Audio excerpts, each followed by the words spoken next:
ini kaitannya dengan sempat kami update lagi, kami flashback ke belakang. Ini masalah sprint lead yang tadi kami selalu tanyakan, bahwa dokumen itu selalu dibawa, kemudian tadi di PT IKA juga sampai diminta dipasang di meja. Ini sempat muncul di media, dibawa oleh salah satu politisi masuk di suatu talk show, tapi bahwa bisa dijamin dokumen-dokumen itu memang kembali lagi sifatnya rahasia ya, saksi. Karena bisa dicek lah di media, di Google ini ada salah satu politisi heboh-heboh memperlihatkan kepada publik bahwa sprint lead yang dilakukan oleh tim, saksi dan tim ini kok bisa kemana-mana, bisa muncul, padahal faktualnya itu, apakah demikian yang saksi juga sempat baca bahwa bisa saksi tegaskan bahwa sprint lead yang saksi pegang itu memang hanya untuk kebutuhan tugas dan tidak disebarluaskan untuk halayak umum? Betul, Pak. Ketika muncul di media itu saya sempat diperiksa oleh Dewas. Di situ saya sampaikan bahwa yang menyiapkan dari awal untuk sprint lead, sprint gas, semua dokumen-dokumen itu saya sendiri. Jadi saya packing dengan Clearview, itu ada mereknya tuh di pojok kiri itu. Dan itu saya bawa ke mobil, itu saya tempatkan saya selalu duduk di belakang supir, itu saya tempatkan di depan. Jadi kalau misalkan nanti terjadi OTT itu bisa langsung saya bawa gitu. Saya nggak bawa di tas, saya tempatkan di situ. Nah, ketika kemudian sprint lead itu ada di meja pada saat kami dilakukan pengamanan oleh tim X KPK itu, saya tahu bahwa ini diambil tanpa sepengetahuan kami. Nah, kemudian selesai kami melakukan expose untuk kasus itu dan naik ke penyidikan, nggak berapa lama ada pemberitaan salah seorang dari kader PDIP, kemudian di dalam talk show yang Bapak sampaikan tadi, dia menyampaikan mengibas-ibaskan sprint leading. Pada saat itu saya mengenali bahwa yang dia kibas-kibaskan itu masih ada tertera di situ merek Clearview yang dipakai untuk melindungi sprint lead itu. Tapi ini masih dugaan saya bahwa malam itu memang saya melihat dari anggota di PT IKA, karena ini ada dua, tapi saya nggak tahu apakah mereka berbagi dengan tim yang dibawa oleh ex penyidik itu, tapi mereka melakukan foto. Waktu mereka ngambil, saya lihat mereka memfoto sprint lead itu. Nah, itu saya sampaikan kepada anggota Dewas pada saat itu, bahwa saya mengenali itu yang ditunjukkan itu ada sprint lead yang saya bawa pada saat itu. Saya nggak tahu bagaimana ceritanya seorang mungkin kader ya dari partai, dia memperlihatkan di hadapan publik. Saya juga nggak tahu itu motifnya apa, tapi yang jelas di kami itu ada keterikatan, ada hubungan lah di situ. Iya, baik. Baik, izin majelis dilanjutkan oleh rekan kami. Baik, terima kasih izin melanjutkan yang mulia. Saudara saksi ya, saya ingin mundur terkait dengan keterangan saudara di awal tadi mengenai sprint lead awal sebelum ada sprint lead terkait dengan KPU ini. Apakah saudara masih ingat kapan sprint lead ini mulai dikeluarkan? Perkiraan tadi kan di tanggal 8 Januari kan sudah. Betul. Yang baru ya. Jadi untuk sprint lead yang terkait KPU itu diterbitkan tanggal 20 Desember 2019. 20 Desember 2019. Ini yang terkait dengan KPU. Oke. Nah, tadi kan saudara menceritakan bahwa ada sprint lead yang sebelumnya. Betul. Yang menjadi dasar untuk saudara melakukan tapping, melakukan update posisi itu, masih ingat itu diterbitkannya di tanggal berapa? Ada 2 sprint lead. Yang pertama adalah sprint lead terkait dengan perizinan di Kemendak. Itu terbit sekitar bulan Juli tahun 2019. Kemudian dari Kemendak tersebut terbit lagi pengembangan sprint lead yang kedua, itu terbit sekitar bulan November 2019. Ini terkait dengan proses Banggar di DPR RI.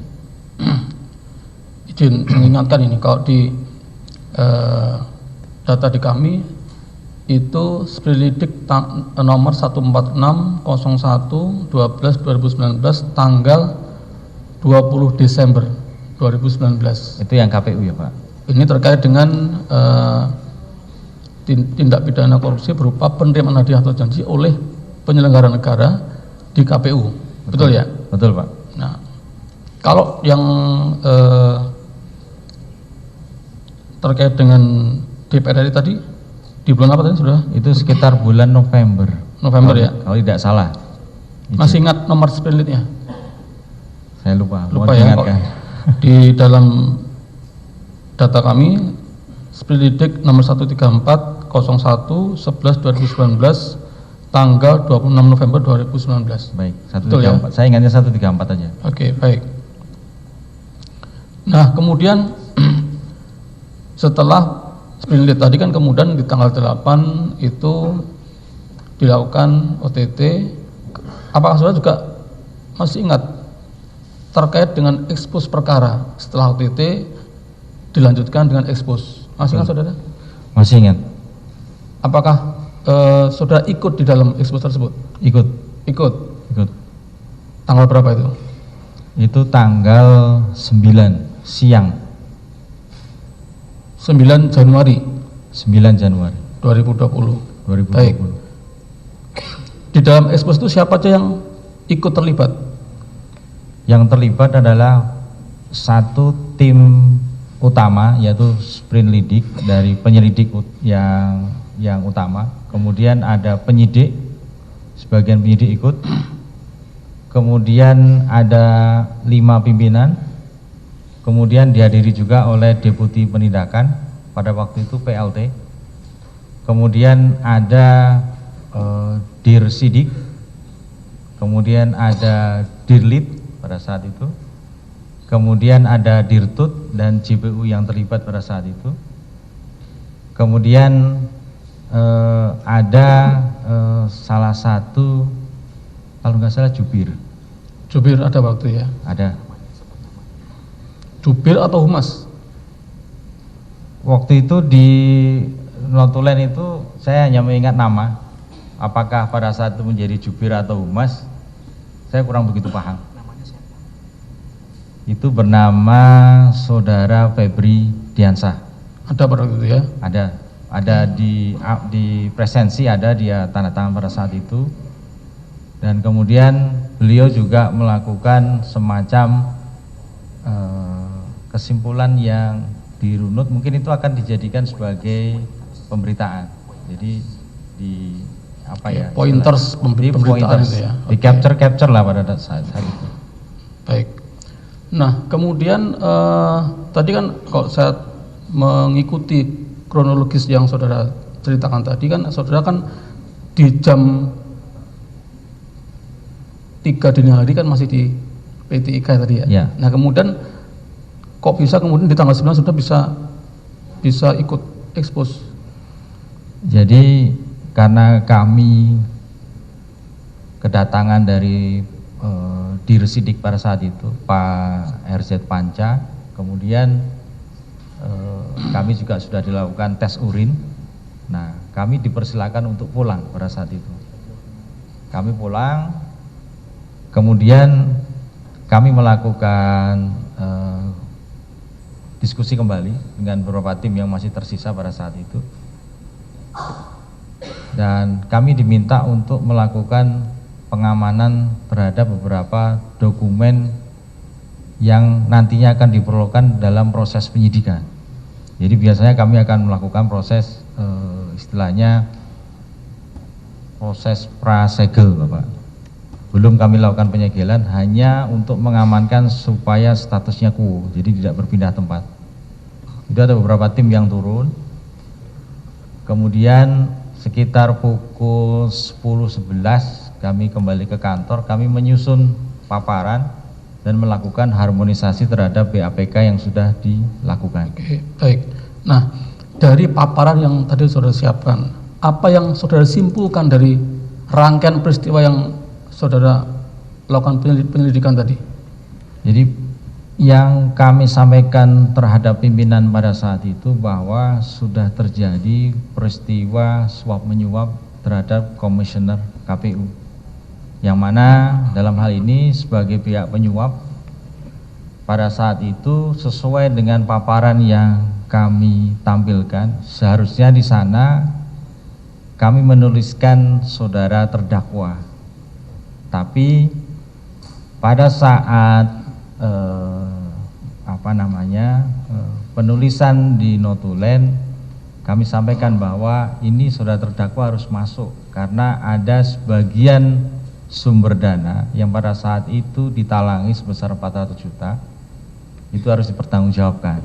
Nah, itu hasil analisa tim ya, bukan analisa tim. Bukan saudara melihat langsung, bukan hanya analisa tim berdasarkan bukti-bukti yang didapatkan pada waktu proses tadi. Berdasarkan keterangan, iya. Kemudian berdasarkan alat bukti yang kami temukan pada saat itu, berdasarkan dari hasil penyadapan screenshot WA. Nah, memang dalam proses kami expose kepada pimpinan pada saat itu memang kami memasukkan dari sisi pemberi dan penerima. Dari sisi pemberi itu ada saudara Saiful, kemudian kalau nggak salah ada saudara Doni pada saat itu. Kemudian mohon bicara majelis. Tadi kan kesepakatannya kan terkait dengan tanggal 8 ya?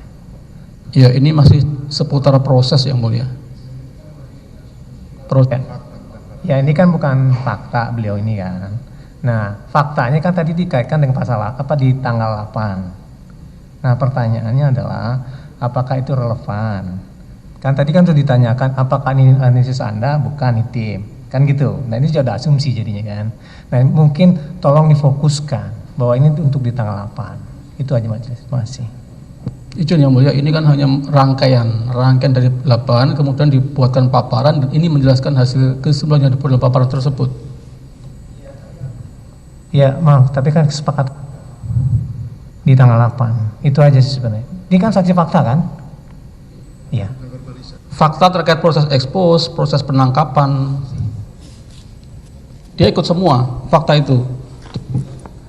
Kemudian kami tanyakan dalam persidangan ini, jadi bukan fakta, makanya tadi saya tegaskan, bukan melihat langsung, tapi dia merupakan hasil kesimpulan tim dalam proses penyelidikan tadi, sehingga itu yang keluar dalam kesimpulan yang dibuat oleh tim pada waktu paparan di ekspos, itu yang kami tanyakan. Maaf majelis, yang kami maksudnya begini, pertama, sepakat ini adalah saksi fakta, itu satu. Dan kemudian yang kedua, ini terkait kesepakatan tadi di tanggal 8. Kan ini kaitannya dengan uji kan. Nah, ini kan masuk pada ruang yang lain lagi. Walaupun katakan itu fakta, tapi itu di ruang yang berbeda. Itu maksud kami, majelis. Terima kasih. Gini saja, ya. Nanti silahkan saudara tanggapi saja. Apakah kan gini, saksi ini kan apa yang dia alami, dia lihat sendiri, ya. Dan kita akan menilai nanti juga relevansi apa yang dialami, yang dilihat dan dialami sendiri itu dengan bukti yang lain, ya. Jadi silahkan nanti saudara penasihat hukum, kalau memang ini tidak ada relevansinya silahkan.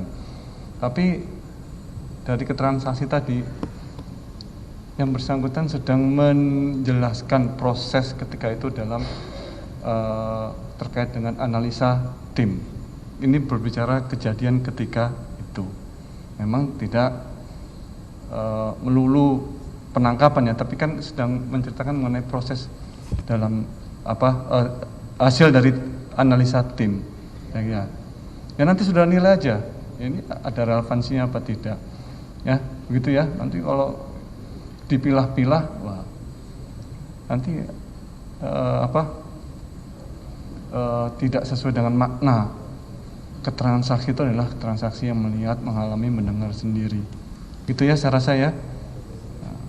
Baik, dilanjutkan. Baik, terima kasih Yang Mulia. Izin melanjutkan. Saya kembali pada tadi ya, kesimpulan dari tim yang saudara sampaikan pada waktu paparan. Baik, jadi untuk pada waktu itu kesimpulan dari tim dan kami sudah melakukan terhadap orang yang hadir pada saat expose tersebut, bahwa nama terdakwa nanti bisa diselipkan ketika ada dan kawan-kawan itu Bapak. Dan kemudian dari sisi penerima pada saat itu kami simpulkan 2 orang yang harus dimintai pertanggungjawaban, Saudara Wahyu Setiawan dan Saudari Tio. Pada saat itu ada 2 kalau nggak salah. Baik.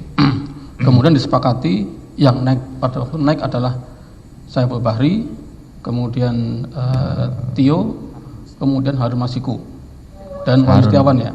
Harun Masiku juga masuk. Oke, jadi 4 pada waktu 4 yang disepakati naik ya. Betul. Baik.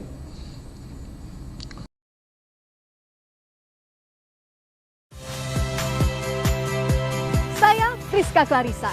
Saksikan program-program Kompas TV melalui siaran digital, pay TV, dan media streaming lainnya. Kompas TV, independen, terpercaya.